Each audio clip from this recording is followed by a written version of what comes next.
This is the LibriVox Community Podcast, bringing you the news, views and vocalisings of the LibriVox community. Today is going to be a mellow podcast. No shouting, no raving, no strange random noises. For today we'll be playing some of the music from Euterpe Archipelago, who contacted us to let us know that they've been taking some of our recordings, particularly the poetry recordings, and setting them to music. In fact, not just setting them to music, layering them, adding echo, reverb, all sorts of strange effects and noises. And the result is quite incredible. The first one I'm going to play for you is called The Lament of the Irish Emigrant. This is read by Peter Yearsley and was on the Weekly Picks only a few weeks ago. Euterpe Archipelago have taken it and managed to retain its beauty and sadness, but added an extra dimension. I'll stop waffling about it now and let you have a listen.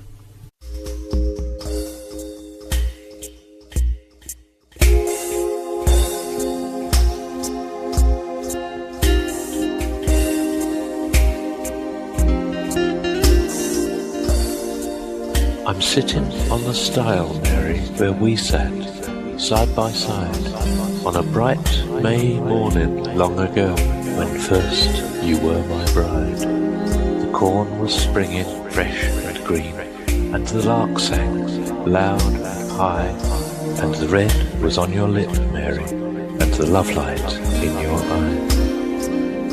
The place is little changed, Mary, the day is bright as then, the lark's loud song is in my ear, and the corn is green again. But I miss the soft clasp of your hand, and your breath warm on my cheek, and I still keep listening for the words you nevermore will speak. 'Tis but a step down yonder lane, and the little church stands near, the church where we were wed, Mary. I see the spire from here, but the graveyard lies between, Mary, and my step might break your rest, for I've laid you, darling, down to sleep with your baby on your breast. I'm very lonely now, Mary, for the poor make no new friends, but oh, they love the better still, the few our father sends. And you were all I had, Mary, my blessing and my pride. There's nothing left to care for now, since my poor Mary died. Yours was the good, brave heart, Mary, that still kept hoping on when the trust in God had left my soul and my arm's young strength was gone. There was comfort ever on your lip and the kind look on your brow. I bless you, Mary, for that same, though you cannot hear me now. I thank you for the patient smile when your heart was fit to break, when the hunger pain was gnawing there, and you hid it for my sake. I bless you for the pleasant word when your heart was sad and sore. Oh, I'm thankful you are gone, Mary, where grief can't reach you more. I'm bidding you a long farewell, my Mary, kind and true, but I'll not forget you, darling, in the land I'm going to. They say there's bread and work for all, and the sun shines always there, but I'll not forget old Ireland, were it 50 times as fair. And often in those grand old woods I'll sit and shut my eyes, and my heart will travel back again to the place where Mary lies, and I'll think I see the little stile where we sat, side by side, and the springing corn, and the bright May morn, when first you were my bride.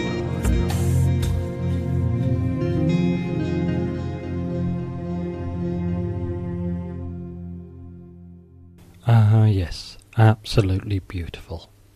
There are several more songs on the site, all featuring LibriVox readings, and I shall put a link on the podcast notification on the front page. And so, on to other news this week. There was a posting which absolutely intrigued me. It was a listing of the stats from a whole year ago, not too long after LibriVox had started. It was absolutely fascinating seeing the optimism and hope that was in the original stats. And yet, even with all that optimism, they never quite realised just how much it would take off and how popular it would become. I'll let Hugh Maguire, the founder of LibriVox, tell you a little bit more about them. Hi, this is Hugh with a little LibriVox history moment. One of the first big things that happened to the LibriVox project was that we got invited by Brewster Kahle, who's the head of the Internet Archive where we host our files. We got invited by him to go down to San Francisco for the launch of the Open Library, which is a big project to put public domain books online. And Brewster asked us to do an audio recording of a book, The International Episode by Henry James, which we did. We did a few other books, completed a few other books by that time. And we were also present at the conference and wanted to have a little stat sheet with what the project was about and how far we'd gotten. So this is the stats as of October 18th, 2005. And I'm just going to read them off. If anyone wants to do the updated version, the gauntlet is down. Here they are. The days since LibriVox started, 71. Number of volunteers on the forum, 65. Number of volunteers who have completed at least one chapter, 27. Number of chapters recorded, roughly 130. Number of chapters produced per day, average 1.83. Number of books completed, 4. Number of solo projects done or underway, 7. Number of books targeted for completion by December 31st, 2005, 20. Number of books targeted for completion by December 31st, 2006, 100. So that's a little bit of history from October 18th, 2005, 1 year ago. Thank you, Hugh, for that. That is just stunning, isn't it? Those numbers just seem tiny now. And you heard him there. Hugh has thrown down the gauntlet, so if anybody wants to send me some updated stats along the same lines, I'll be happy to put them in the next podcast. And for more up-to-date news, some of you will have seen strange sliding bars and unusual layouts on the first page of occasional projects. This is a tiny glimpse of the new database cataloguing system. This will be much more flexible, much more searchable than anything we've had before. The LibriVox coders are busily scurrying about behind the scenes to create marvels for us. Many of the things people have been asking for, such as being able to search for particular readers, should become a reality in the very near future. And more news. LibriVox gets a mention on boingboing.net on today, October the 24th, United Nations Day. I'll read you the little clipping. Audio of UN Declaration of Human Rights in 21 languages. Hugh says October the 24th is United Nations Day, and to celebrate, LibriVox has just released audio of the Universal Declaration of Human Rights, read in 21 different languages, including Arabic, Chinese, Esperanto, Korean, and Walloon. The Universal Declaration of Human Rights was ratified in 1948 by the United Nations General Assembly.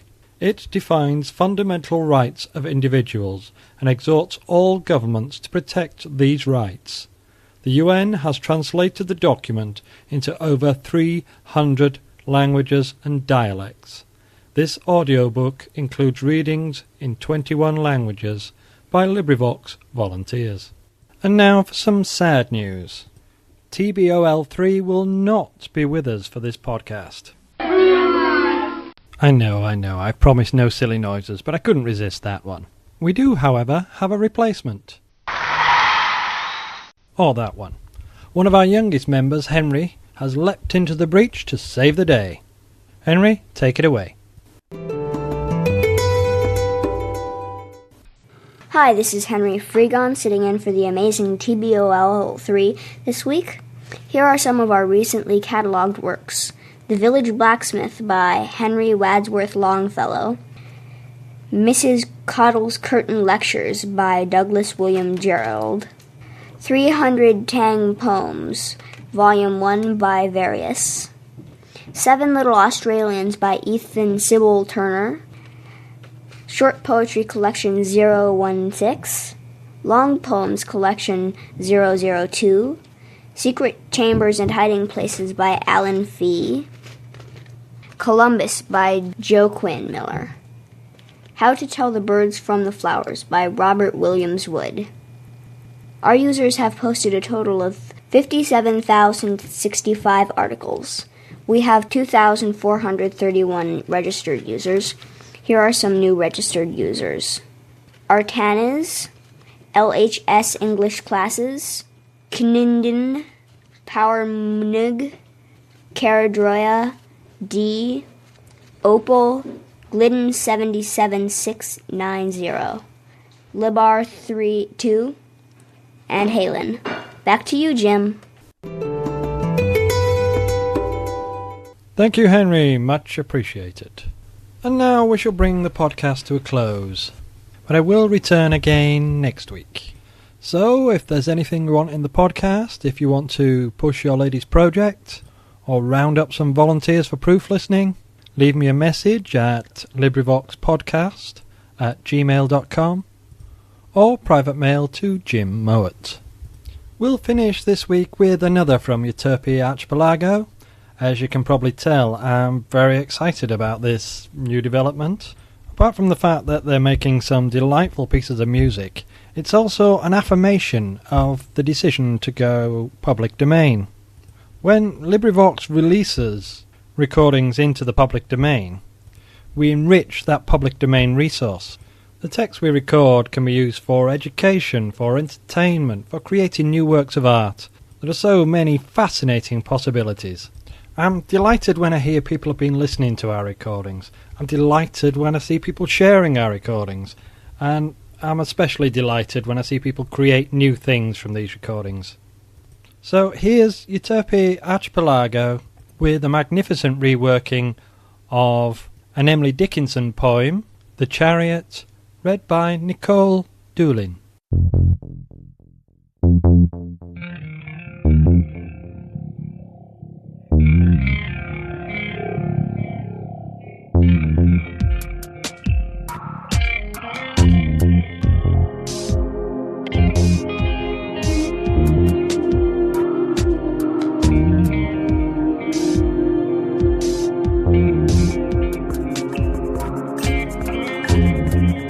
Because I could not stop for death, he kindly stopped for me.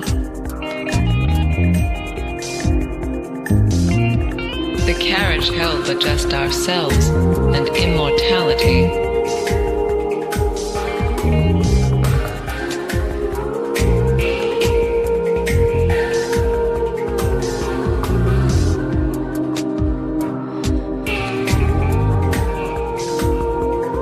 We slowly drove, he knew no haste.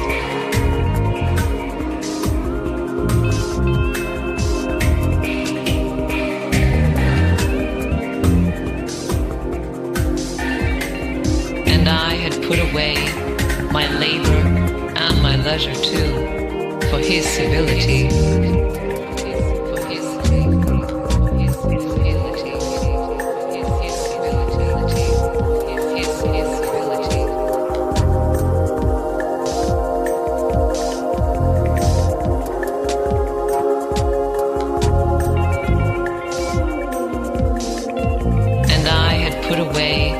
My labor and my leisure too, for his civility.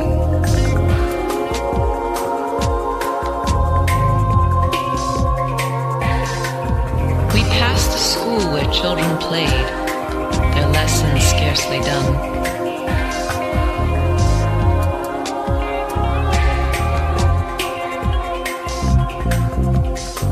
We passed the fields of gazing grain, we passed the setting sun.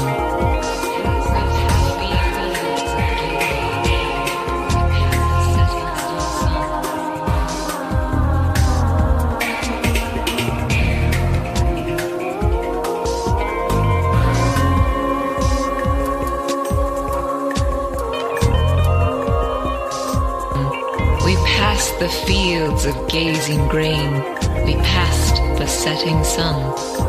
We paused before a house that seemed a swelling of the ground.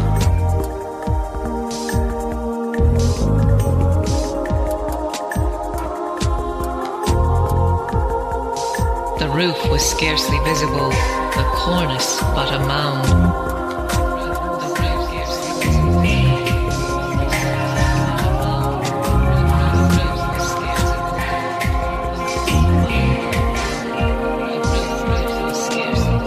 Since then 'tis centuries, but each feels shorter than the day I first surmised the horses' heads were toward eternity.